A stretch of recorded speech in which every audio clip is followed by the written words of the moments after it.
Salut tout le monde, aujourd'hui on va continuer la série de l'histoire des variétés avec la mythique Haze. Tout comme la skunk de l'épisode précédent, la Haze fait partie des variétés légendaires qui ont changé la culture du cannabis dans le monde.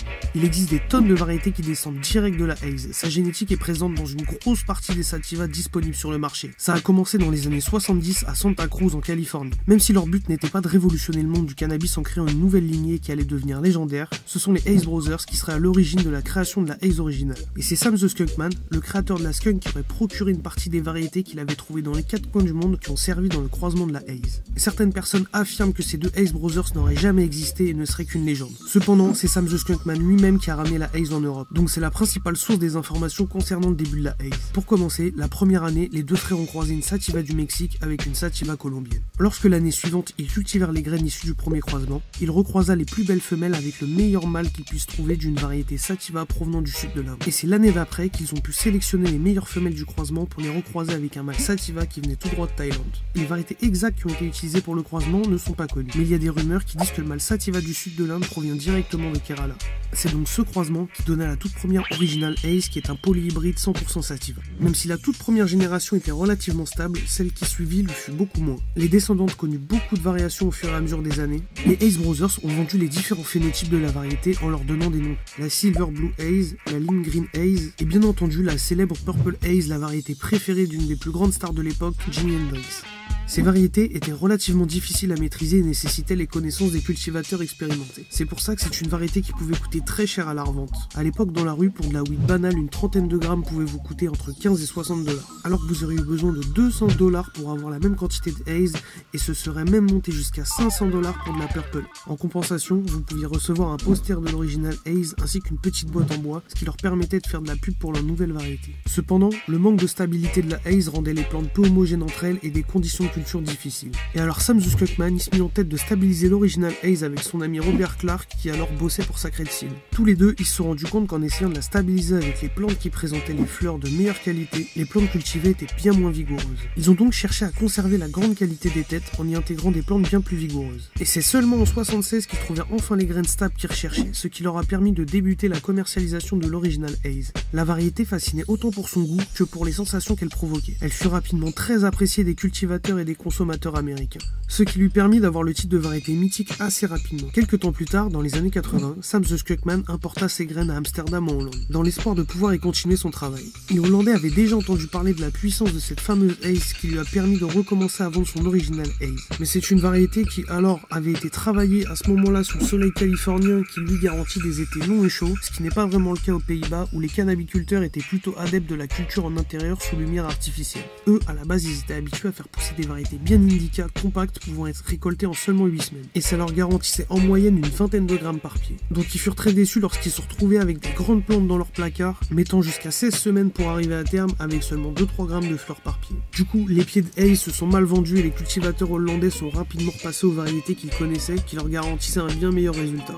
Sam décida alors de commencer à la croiser avec des variétés indica pour l'adapter à la culture et le climat hollandais. Il a par exemple obtenu l'Indian Haze, pendant que dans son coin, un mec nommé Neville Schoenmakers travaillait également sur l'hybridation de l'original Haze. C'est à ce moment-là que commence la guéguerre pour savoir où est-ce que Neville a obtenu les graines de l'original Haze. D'un côté, on a Neville Schoenmakers qui affirme avoir obtenu ses graines à New York vers 1969 par un ami qui possédait une collection de graines dans laquelle se trouvait de la Haze qui lui avait été fournie par l'un des deux Haze Brothers.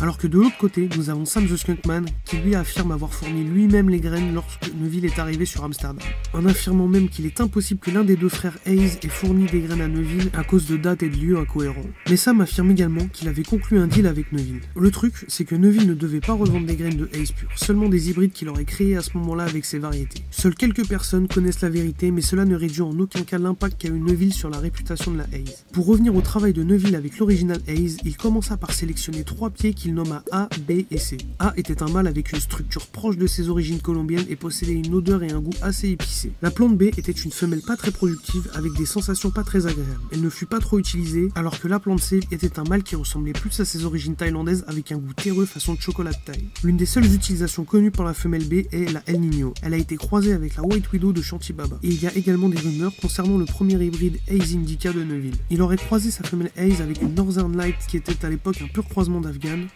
Il se servait alors du Malcé pour commencer des croisements avec une femelle G13, une Sativa provenant d'Hawaï et une landrace de Durban. Le croisement entre la Haze et la G13 a été mis en vente sur le catalogue de The Seed Bank, qui était à l'époque la banque de graines créée par Neuville. Malheureusement, cette hybride n'étant pas très concluant, elle fut retirée du catalogue l'année suivante.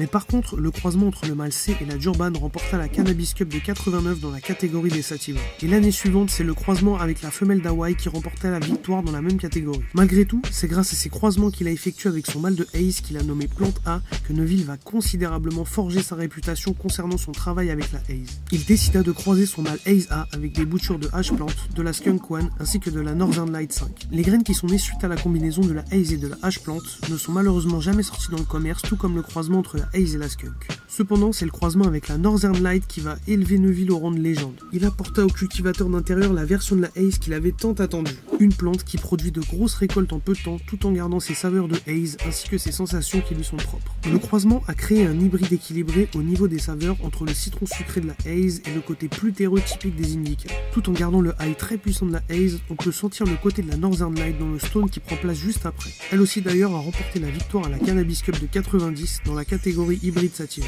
Pour l'anecdote, la banque de Neuville The Seed Bank remporta toutes les catégories de la Cannabis Cup en 89 et en 90, y compris pour les variétés Indica. Donc cette NL5 Haze, elle a permis la création de variétés mythiques comme la Super Silver Haze ou bien même la Mango Haze. Elle a un des rôles principaux lorsqu'on aborde l'histoire de la Haze. Tout comme Neuville Schoenmaker, c'est Sam the Skunkman qui ont changé le monde de la cannabiculture. La Haze fait partie des plus grands classiques qui existent, qui se doit d'être expérimenté pour tout connaisseur de cannabis habitant dans un pays qui le permet. Voilà, je pense que j'ai fait le tour des principaux points de l'histoire de la Haze. N'hésitez pas à vous renseigner sur internet pour apprendre plus de détails. J'espère que la vidéo vous a plu. N'hésitez pas à vous abonner si mon contenu vous intéresse. À la prochaine.